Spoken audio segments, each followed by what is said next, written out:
episode of This Week in Security.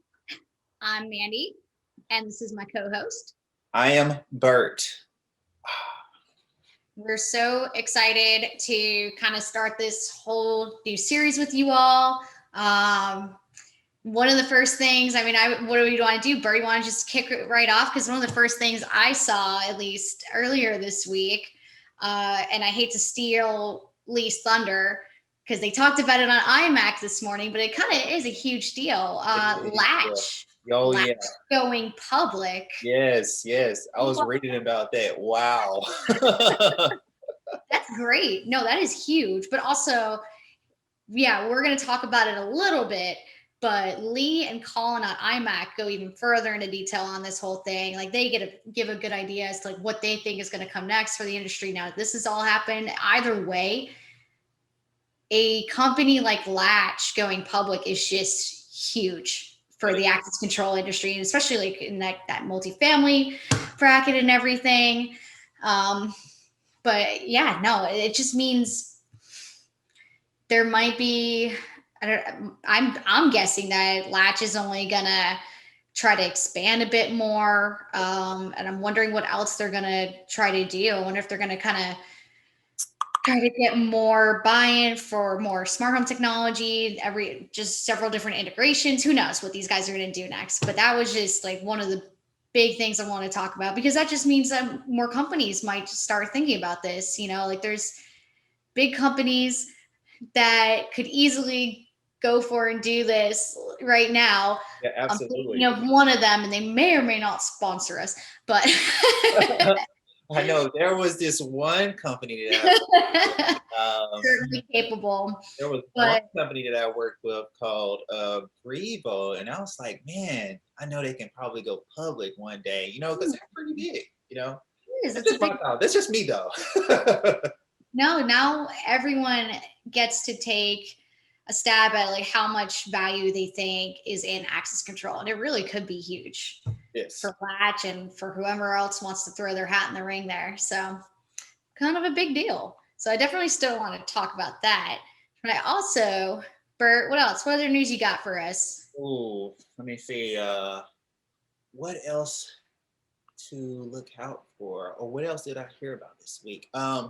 One of the things that I've read about on SIA's site was the new, Buy American Act rule or whatever. Mm-hmm. That's definitely something, if you're in this industry, definitely something worth looking into, because it was pretty, all the changes and stuff that President Biden has made to increase, you know, domestic goods and stuff like that. It could be really beneficial for a lot of people.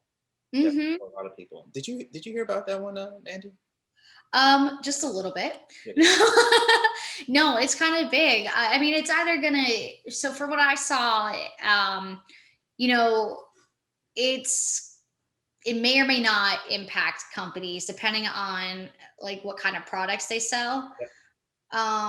One of the big things here, we can run through it really quick in case people didn't get a chance to check it out. It was like the price preference, the big things here that are going on, the price preference for domestic, that being US end products, and construction materials being like the percentage added to bids using foreign end products and construction material has increased. The proposed rule would increase the currently 6% of bidders that are large businesses and 12% for small businesses to 20% and 30% respectively. Yep. But the other thing is that I was thinking here, which it may or may not impact you guys, but the domestic content requirement for end products or construction materials, like to be considered domestic, yep, has gone from it having to be 50% to 55%. So like it makes sense in that, when we're thinking American, it should be mostly American, I guess, in that respect. But then there's like this new category of products, end products or construction materials that consist wholly or predominantly of iron or steel or a combination of both. They're defined as products for which the cost of the iron and steel content exceeds 50% of the total cost of all its components. Essentially, a lot more stuff that is being made here domestically or is definitely going to get a boost. And how I think that relates, in my own opinion, in the security industry, there are a lot of companies or hardware companies in the security industry that are producing things here in America. And Hmm. I think that's going to benefit them a lot because they use a lot of those products and materials that you read about in the BAA, which is Buy American Act. Yep. Yep, just to sum that one up, and I think that's definitely something that you know any and everyone that's here domestically should definitely think and check out. Mhm. Check it out on SIA's website. You should be able to Yeah. find the article. And then, like, one more thing we should probably add, though, is just in case they don't have a chance, is that one of the major things here is like mostly commercially sold, like off the shelf products are things that we're going to have to think about more so in regards to like what kind of materials are used. Like, I specifically iron and steel, because when you think about it, like, we are a big iron and steel. We got a lot of iron and steel production here in the States. So that's mainly where things are going to get impacted. Primarily though, just for those commercially, off the shelf products. So another other good news here is that electronic security is actually kind of, since it's basically defined as information technology, this will be exempt by the statute due to they're calling it the COTS IT waiver. So that's good news there. So, and that's a lot of access control companies, so electronic security equipment. Like, that's all we're kind of talking about these days. So it's essentially where we're going, or where most of us should be already. So that was big news. That was also like really big. Like, that was, I can't believe how fast things are changing.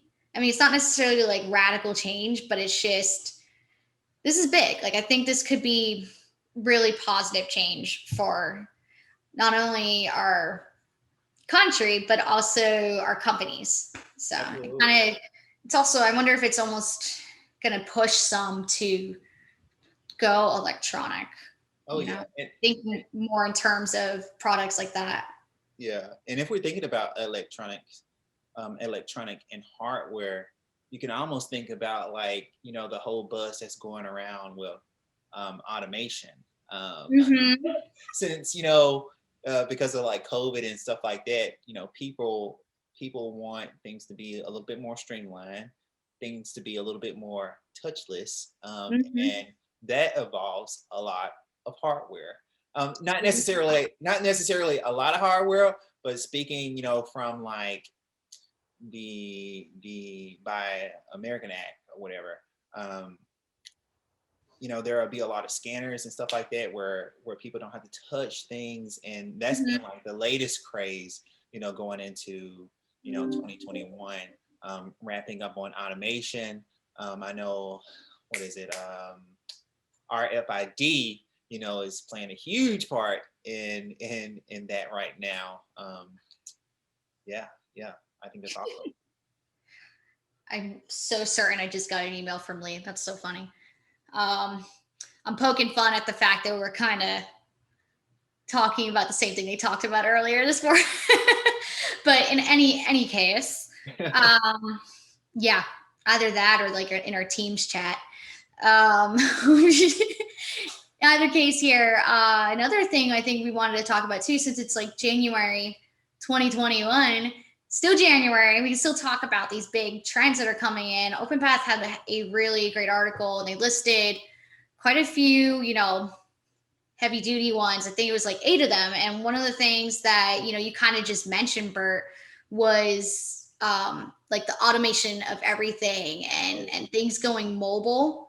So that's another thing. Like, we're still going to see that in 2021. That's like still news, but not big news, because we know we like, this is what we want to do. Like, just like what you were talking about, it's like that touchless kind of experience. And then I think another one was remote management.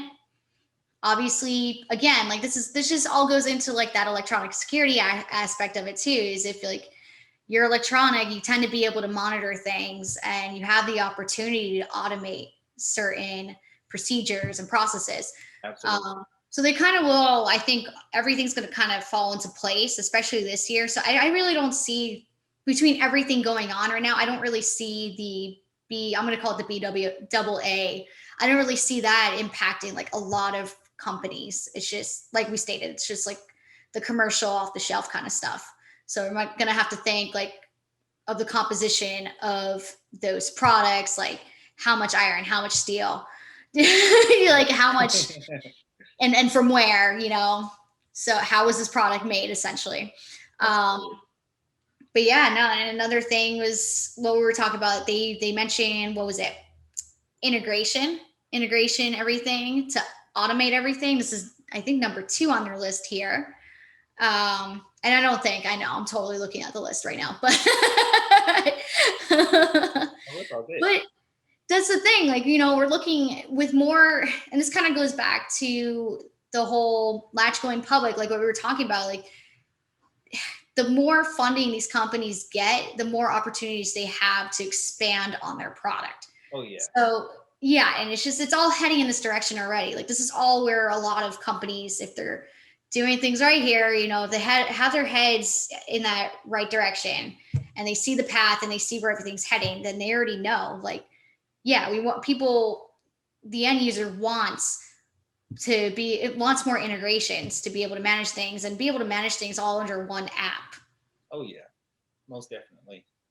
you know? Definitely. And that one another point that they make, which is point number 3. They talk about how mobile badging will replace physical badging, and I'm like, Mm-hmm. when I think about it, I'm just like, man, that'd be, it only makes sense. It only makes sense that that happens because everyone's carrying around a phone all the time. I mean, we live in Mm-hmm. 2021 where I mean, it's literally your fifth appendage or whatever.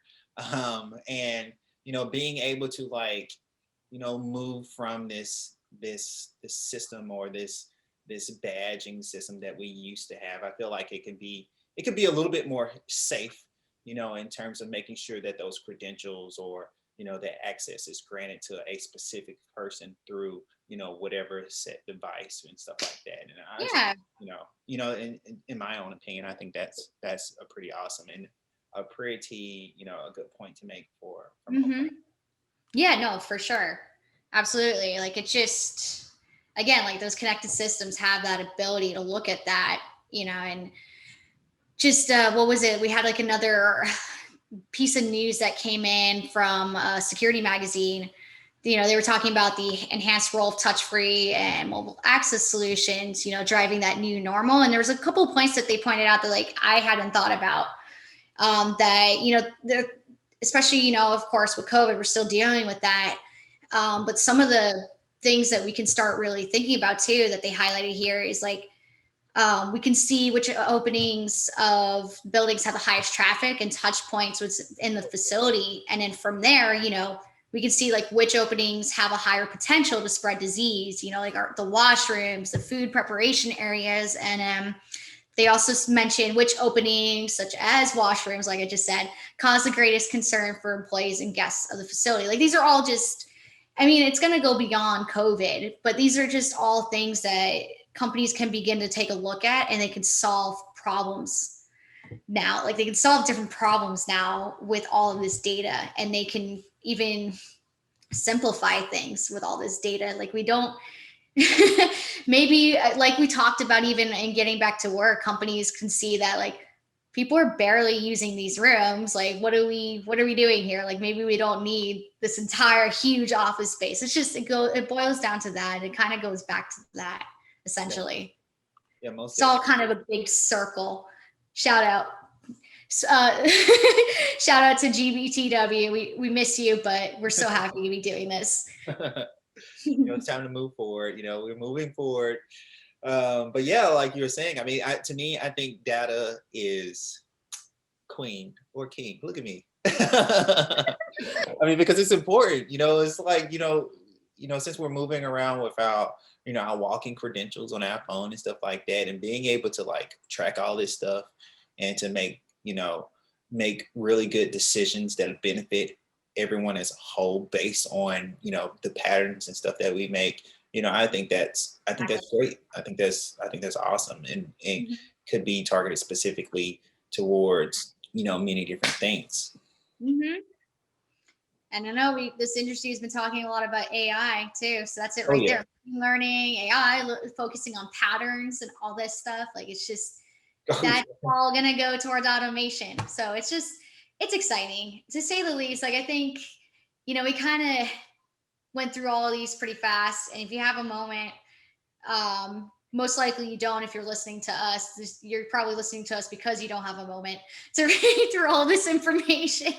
Yeah. So, but if you do check these out, like it's all really good information. It's all fairly exciting too. That we're kicking 2021 off with so much opportunity here and so much Oh going yeah. on for the industry, and it's going to be big. I don't know. I have a good feeling about 2021. I hate Oh to yeah. say it this soon, but I have a I good mean, feeling it's, about I mean, it's already looking good for this industry specifically with Latch going public and everything like that. Man, the year's off to a great start, and you it. know, and if there's something going on, that's awesome in the security industry that you guys want us to know about, just let us know Yeah, in the comments because we our way. definitely love to talk about it.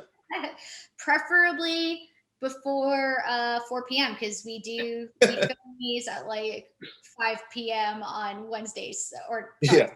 5:30. So you have until 5:30. What am I saying? You have Yes. until 5:30 to send us some good news. Yeah. So that's some good news.